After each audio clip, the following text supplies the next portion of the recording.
कि एग्जाम में केवल स्टेटमेंट रटने भर से, स्टेटमेंट याद कर जाने से आप एग्जाम अच्छा नहीं कर सकते हैं। Please try to understand thing कि ये कॉम्पिटिटिव एग्जाम है, यहां पर आपको चीजों को समझना पड़ेगा। यहां पर आपको सबसे पहले एग्जामिनर का माइंड पढ़ना पड़ेगा कि परीक्षक क्या चाहता है आपसे,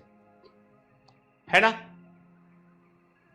अरे यार देखो सिंपल सी बात है, अब तो सुनो, तुम्हारे लेवल की बात करता हूं मैं, ठीक है। किसी को इंप्रेस करना है, सुनो बात जरा, ठीक है। कुछ कहना है, अपनी बात मनवानी है,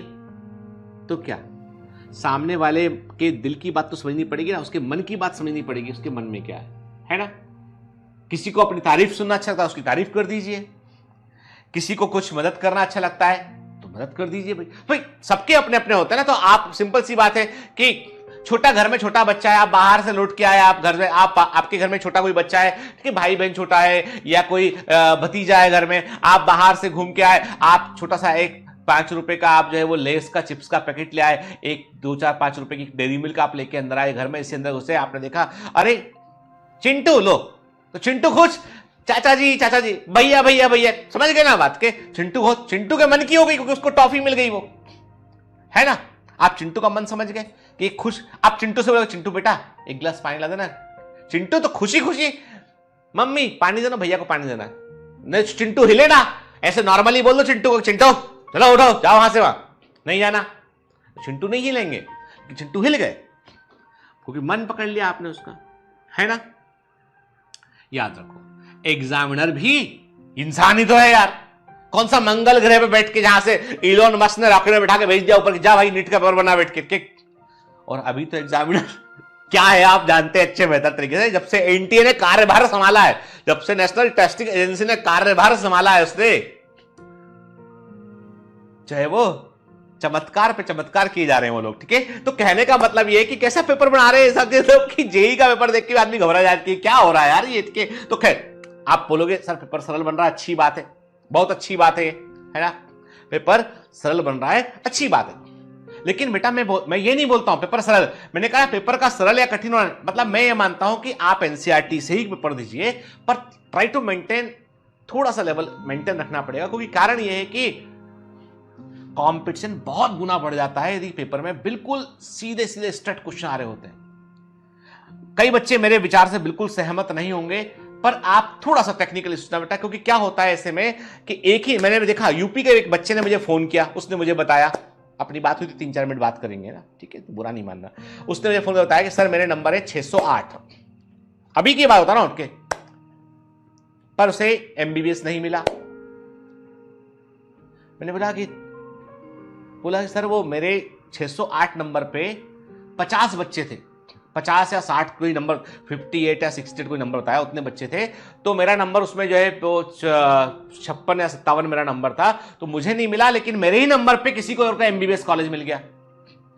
पर मुझे नहीं मिला। नंबर सेम है, अब फर्क किस चीज का पड़ा कि कौन की उम्र अधिक ज्यादा है, समझ गए। तो या जो भी उनका परसेंटाइल किस सब्जेक्ट में ज्यादा है, वो वॉट एवर के जो भी क्राइटेरिया था कि परसेंटाइल वाला क्राइटेरिया देखते हैं, फिर लास्ट में एज वाला क्राइटेरिया देखते हैं। तो प्रॉब्लम ये है कि एक ही नंबर पर कुछ बच्चे अंदर हैं, कुछ बच्चे बाहर हैं, और वहां पे जो क्राइटेरिया लग रहा है वो क्राइटेरिया ठीक नहीं है। क्या आप बोलोगे सर सबके परसेंट, अब जैसे वो जो बच्चा टॉप किया 220 में, कायदे में कहता हूं लड़की जिसकी सेकंड रैंक आई उसकी फर्स्ट रैंक होना चाहिए थी, उसकी उम्र कम है, उसकी उम्र ज्यादा है, दोनों के 720 मार्क्स थे, 100% आई था उनका, फिर लड़की की रैंक 2 क्यों है, लड़के की रैंक फर्स्ट है, लड़का हीरो बन गया,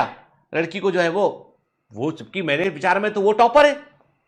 मैं दोनों टॉपर्स की बहुत इज्जत करता हूं, बच्चों की दोनों की, मैं दोनों को जो है वो कहता हूं कि अच्छा बेटा बहुत मेहनत की आप लोगों ने, लेकिन ये है कि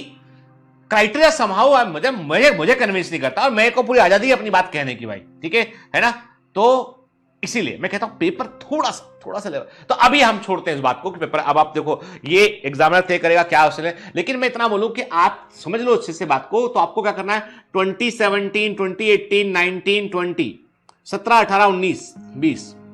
इन पेपर्स को ध्यान से देखना है आपको, ठीक है। लेवल जो है 17-18 का लेवल अच्छा खासा मेंटेन किया उन्होंने, 20 में लेवल उन्होंने एकदम नीचे लेके आए, उनके ऊपर भी साइकोलॉजिकल, अब देखो मैं यदि एग्जामिनर होता एनटीए एजेंसी, तो मैं बोलता कि यार पिछली बार हल्ला बहुत किया लोगों ने।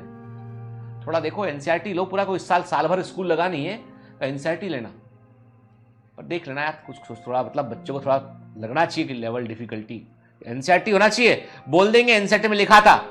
तुम पढ़े नहीं, हमारी क्या गलती है। समझ लो, ये एग्जामिनर की साइकोलॉजी है इस समय। आपको दिमाग रखना लगाना कि यस हमको पढ़ना अच्छे से है और हमको पूरा एनसीईआरटी पढ़ना, लेकिन हमको उसको सोचने का तरीका बदलना पड़ेगा। वही एनसीईआरटी को घुमा के पूछेगा तो कैसे आंसर कर देना है। समझ गए ना बात को? इसीलिए बहुत जरूरी है। फोड़ क्या ना बेटा, कोई चांस नहीं है हमारे पास के दूसरा ने झंडा तो बायोमेंटर के लगेगा ऊपर, इतना याद रखो बेटा बस के, और तुम्हें ही लगाना है ऊपर जाके, कोई दूसरा नहीं लगाएगा जाके। ठीक है।